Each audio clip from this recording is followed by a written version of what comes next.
জাতীয় নির্বাচনের প্রস্তুতি নিয়ে প্রধান নির্বাচন কমিশনারের গুরুত্বপূর্ণ বার্তা।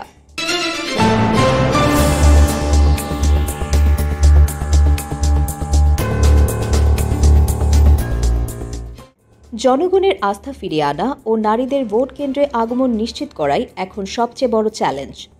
প্রধান নির্বাচন কমিশনার এএমএম নাসির উদ্দিন শনিবার খুলনা আঞ্চলিক নির্বাচন কর্মকর্তার কার্যালয়ে ১৩তম জাতীয় সংসদ নির্বাচন নিয়ে মতবিনিময় সভায় এসব কথা বলেন।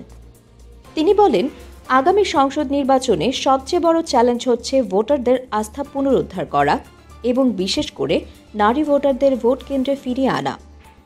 সভায় কৃত্রিম বুদ্ধিমত্তার অপব্যবহার নিয়ে উদ্বেগ প্রকাশ করেন সিএসি। তিনি বলেন, প্রচলিত অস্ত্রের চেয়েও এখন বড় হুমকি হয়ে উঠেছে প্রযুক্তি নির্ভর বিভ্রান্তি।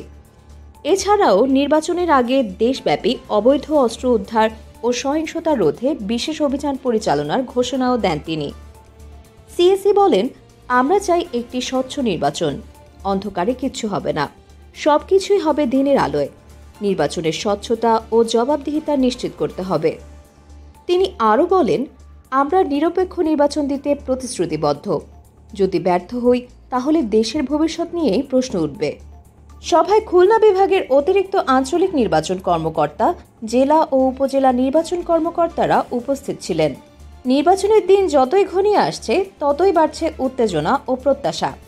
দেখা যাক কতটা আস্থা ফিরিয়ে আনতে পারে নির্বাচন কমিশন। ভিডিওটি যদি ভালো লেগে থাকে তাহলে লাইক দিন, শেয়ার করুন এবং আমাদের চ্যানেল সাবস্ক্রাইব করতে ভুলবেন না।